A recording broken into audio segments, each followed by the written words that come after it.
ሰላም የተወደዳችሁ የኦሌ ስፖርት ቤተሰቦቻችን፣ በዛሬው ዝግጅታችን አርሰናል በሜዳው የግሪኩን ኦሎምፒያኮስን የሚያስተናግድበት የአውሮፓ ቻምፒዮንስ ሊግ ጨዋታን አስመልክቶ ሚካኤል አርቴታ በሰጡት ጋዜጣዊ መግለጫ ላይ ያነሷቸውን ጉዳዮችና ከጨዋታ በፊት ስለወጡ መረጃዎች የምናስቃኛችሁ ይሆናል።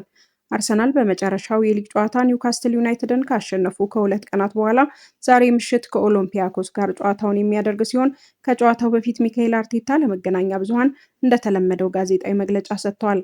አርሰናል የውድድር ዓመቱን የመጀመሪያ የቻምፒዮንስ ሊግ ጨዋታ ከአትሌቲክ ክለብ ጋር አድርጓል። ቢልባውን 2-0 በሆነ ውጤት አሸንፏል።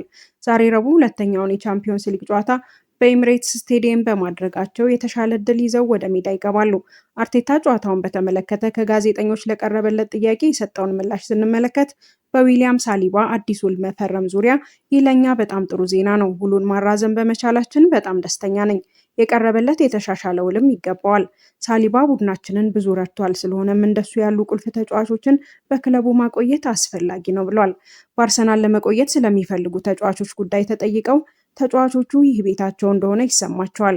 ከክለቡ ጋር ተመሳሳይ ህልም ያደርጋሉ። በክለቡ ውስጥም የተወደዱና የተከበሩ እንደሆኑ ይሰማቸዋል። ስለዚህ መቆየት ይፈልጋሉ ብለዋል። በሊጉ የመጨረሻ ጨዋታ ወቅት በኒውካስትል ላይ ስላገኙት ድል ሲናገሩም ያሸነፍንበት መንገድ ታላቅና አስደናቂ ነበር። አሁን ግን ለጊዜው ከኦሎምፒያኮስ ጋር በሚደረገው ከባድ ጨዋታ ላይ ትኩረት እናደርጋለን ብለዋል። በክለቡ ያሉ ተጫዋቾች ጉዳይን አስመልክቶ ለቀረበላቸው ጥያቄ ምላሽ ሲሰጡ ከኢንካፒና ኖኒ ማዱኬ በስተቀር ሁሉም ተጫዋቾች ከጉዳት እንዳገገሙና ብቁ እንደሆኑ ተናግሯል። ስለ ማርቲን ኦዲጋርድ የአካል ብቃት ጉዳይ ሲናገሩም እርሱ ከኒውካስትል ጋር ባደረገው ጨዋታ ጥሩ ተጫውቷል። ተቀይሮ ገብቶ ጨዋታውን እንድናሸንፍ ረድቷል። በሜዳ ውስጥ ያደረጋቸው ውሳኔዎች ለክለቡ ጉልበት የሰጠ ነበር ብለዋል። በቻምፒዮንስ ሊግና ዋንጫዎችን ለማሸነፍ ባለባቸው ጫና ዙሪያ ሲጠየቁ ሁልጊዜም ግባችን የቻልነውን ያህል ጨዋታዎችን ለማሸነፍ ነው። ቻምፒዮንስ ሊግ ከባድ ነው፣ እኛ ግን ዝግጁ ነን። በተለይም በሜዳችን ማሸነፍ እንፈልጋለን። ዋንጫ ማሸነፍ እንዳለብን የሚያስታውሰኝ ሰው አያስፈልገኝም። እዚህ የመጣሁት ዋንጫዎችን ለማሸነፍ ነው። ይህ የሁልጊዜ ግቤ ነው። ሰበብ በማድረግም አላምንም ብለዋል። የኦሎምፒያኮስ የቡድን ስብስብን ወደ ተመለከቱ መረጃዎች ስናልፍ ግብ ጠባቂው ኮንስታንቲኖ ዞላኪስ ባለፈው የአውሮፓ ሊግ ጨዋታ በቀይ ካርድ ምክንያት የመጨረሻ ጨዋታ ካመለጠው በኋላ በዛሬ ጨዋታ መጫወት ይችላል። ያለፉትን ሁለት ጨዋታዎች ያመለጠው አማካዩ ሳንቲያጎ ሄዜ ወደ ስብስቡ ተመልሶ ከቡድኑ ጋር ተጉዟል። አጥቂው ሮማን ያሬምቹክ አሁንም በባት ጡንቻ ጉዳት በዚህ የውድድር ዘመን አልተጫወተም። የቀይ መስመር ተከላካዩ ሮደኒየም በጉዳት ምክንያት ከሜዳ ይርቃል። የጨዋታ ታክቲክንም ስንመለከት የእግር ኳስ ኤክስፐርቱ አድሪያን ክላርክ እንዳለው ኦሎምፒያኮስ አብዛኛውን ጊዜ የሚጫወተው 4-2-3-1 በሆነ አሰላለፍ ነው። በሚከላከሉበት ጊዜ ወደ ጥብቅ 4-5-1 ቅርጽ የሚለውጡት ሲሆን ሙሉ ተከላካዮቻቸው በተለይ የክንፍ አጥቂያቸውን ለመደገፍ ወደፊት ይሄዳሉ። በግራ መስመር በኩል ፍራንሲስኮ ኦርቴጋ እና ዳንኤል ፓዴንስ ብዙውን ጊዜ ጥሩ ቅንጅት ስላላቸው የቡድኑ የተሻለ ክፍል ተደርጎም ይወሰዳል። ቡድኑ ብዙ ልምድ ያላቸው ተጫዋቾች አሉት። በመጨረሻ ጨዋታቸው እንኳን 5 ከ30 ዓመት በላይ የሆናቸው ተጫዋቾች በቋሚነትም ጀምረዋል።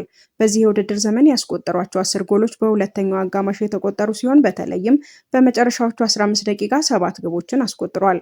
ሆኖም ከፓፖስ ጋር ባደረጉት የመጨረሻ የሊግ ግጥሚያ ከአንድ ሰዓት በላይ በተጫዋቾች የቁጥር ብልጫ ቢኖራቸውም 3 ኢላማቸውን የጠበቁ ኳሶችን ብቻ ነበር ማድረግ የቻሉት። በአጠቃላይ ኦሎምፒኮሶች ጠንካራ ናቸው፣ ነገር ግን አንዳንድ ጊዜ ጥሩ የፈጠራ አቅምም ይጎላቸዋል። ቁጥራዊ መረጃዎችን ስንመለከት አርሰናል በሜዳው ባደረጋቸው ያለፉት 12 የቻምፒዮንስ ሊግ ጨዋታዎች በ9ኙ ምንም ግብ አልተቆጠረበትም። ይህም ከ2023-24 ጀምሮ ከየትኛውም ቡድን የበለጠ ነው። ኦሎምፒኮሶች በቻምፒዮንስ ሊግ ከሜዳቸው ውጭ ባደረጓቸው የመጨረሻዎቹ 10 ጨዋታዎች በአጠቃላይ ድምር ውጤት 28 ግቦች ሲቆጠሩበት 6 ግቦችን ብቻ አስቆጥሮ ተሸንፏል። በቻምፒዮንስ ሊግ የውድድር ታሪኩም ከሜዳው ውጭ ካደረጋቸው ጨዋታዎች 11 በመቶውን ብቻ ነው ማሸነፍ የቻለው። ይህም ከሜዳው ውጭ ከ50 በላይ ጨዋታዎችን ላደረጉ ቡድኖች ዝቅተኛው የአሸናፊነት መጠን ነው። ኦሎምፒኮስ ከእንግሊዝ ክለቦች ጋር ካደረጋቸው 5 የመጨረሻ ጨዋታዎችም 4ቱን አሸንፏል። ከነዚህ መካከል ዌስትሃምን እና አስቶን ቪላን ጨምሮ አርሰናልን ማሸነፋቸው ይታወሳል።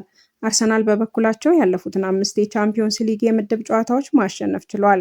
ይህም ከ2024/25ቱ 6 የምድብ ጨዋታዎችን በተከታታይ ካሸነፉበት ጊዜ በኋላ የተመዘገበ ጥሩ ውጤት ሆኖ ተመዝግቧል። ኦሎምፒኮሶች ባለፉት 6 የቻምፒዮንስ ሊግ ጨዋታዎች አንድ ጎል ብቻ ነው ማስቆጠር የቻሉት። ነገር ግን በአጠቃላይ 51 የግብ ሙከራዎችና ኳሶችና 11 ኢላማዎችን የጠበቁ ሙከራዎችን ማድረግ ችሏል። አርሰናሎች ባለፉት 2 የውድድር ዘመናት ከቻምፒዮንስ ሊግ ቡድኖች መካከል የተሻለውን የመከላከል ሪከርድ ይዘዋል። በአንድ ጨዋታ 0.72 ጎል ብቻ ወይም በ25 ጨዋታ 18 ጎል ብቻ አስተናግደዋል። የኦሎምፒኮስ አጥቂ ኢዮቤ ኤልካቢ በ24 የአውሮፓ ጨዋታዎች 21 ጎሎችን ያስቆጠረ ሲሆን በግንቦት 2024 በአስቶን ቪላ ላይ ሃትሪክ መስራቱም ይታወሳል። ጨዋታውን የሚመሩትን ዳኞች ስንመለከት በመሃል ዳኝነት ፈረንሳዩ ፍራንኮይስ ሌቴስኬር ይመሩታል። ሌቴስኬር በኤሚሬትስ ስቴዲየም ሲዳኝ ይህ የመጀመሪያው ነው። በሚያዝያ ወር አርሰናል ሪያል ማድሪድን በቤርናባው ሲያሸንፍ ጨዋታውን በዳኝነት መርቷል። በዩሮ 2024 በስፔን እና በእንግሊዝ መካከል የተደረገውን የፍጻሜ ጨዋታ መርቷል። በዚህ የውድድር ዘመን የመራው የመጀመሪያው የቻምፒዮንስ ሊግ ጨዋታ ጁቬንቱስ ከዶርትሞንድ ጋር ያደረጉትን የነበረ ሲሆን ጨዋታው 4-4 በሆነ አቻ ውጤት ተጠናቋል።